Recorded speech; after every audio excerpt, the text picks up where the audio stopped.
God, I love my job. I just got a promotion today, and I simply have to put this out there. I love my job. I love my job so much.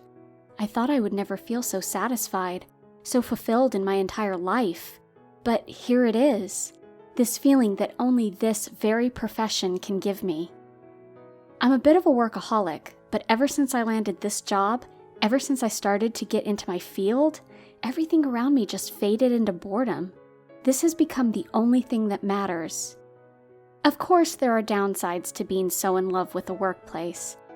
My partner of 3 years broke up with me when I became too invested, but I didn't really care, if I'm being honest. Things had begun to get so boring around him anyways. There was nothing exciting about our relationship anymore, and I was actually glad that it was over. More time for me to work. The pay was pretty good as well, by the way. Could be better, but, there's always room for improvement. Always. When I received my first order from the higher-ups, I had been hesitant. Very hesitant. The task was clear enough, sure, but I had some reservations. But my boss was extremely supportive. When he saw how hesitant I was, he came up to me, put a hand on my shoulder, and squeezed it gently. He then took out his gun, his very own gun, from its holster and put it into my open hand. I closed my fingers around it and looked up at him. He smiled.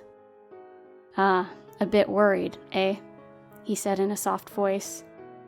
I nodded with shameful eyes. That's okay, It's perfectly understandable.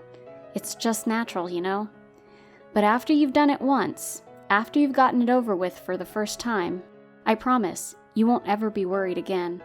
You'll enjoy it even. You just need to, force yourself. But after you've stopped running away from it, it'll all be fine. Just peachy. So don't be scared, okay? First time's always the hardest, and practice matters. He let me use his own personal weapon. I felt all the responsibility, obligation, and courage he probably felt every time he held it. As I stood on the rooftop that night and lifted the gun to point it at the man walking down the street beneath me, it felt hard, icy, and heavy. My fingers shook when I pulled the trigger. I wasted no time. As soon as the first shot was fired, I added 2 more bullets, one of which pierced his heart. Silver.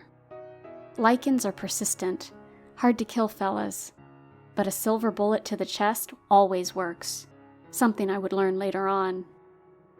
I climbed down from the roof, and as I approached the still twitching body of the creature, I noticed that it had started to turn. Its face had gotten very hairy all of a sudden, and there was already thick fur covering its lower arms. When you shoot a lichen, they won't just drop dead on the spot. They'll stay alive just long enough for you to look them in the eyes and enjoy the feeling of victory.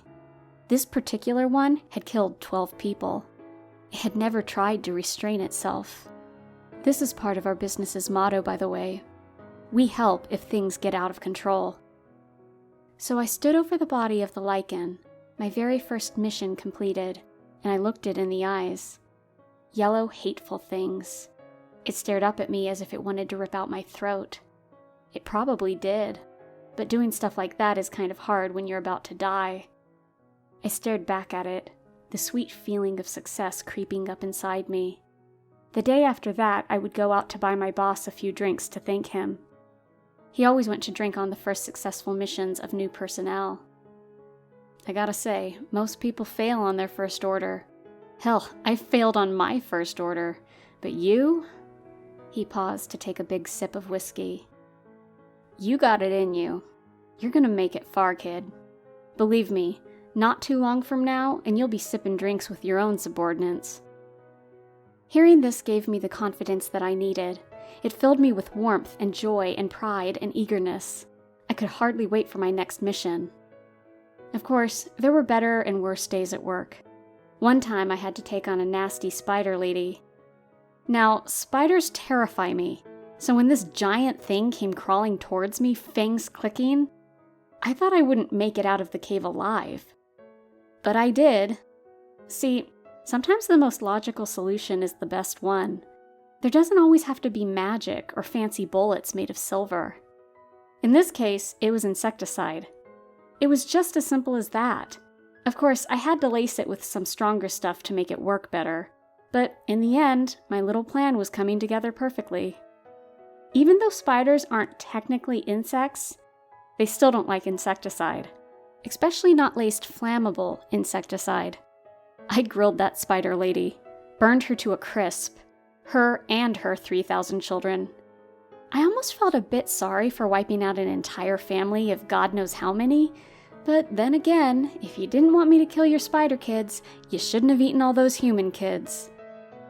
The worst ones are the humanoids, though. Not because they're necessarily the strongest or most aggressive, but because it's so much harder to destroy them.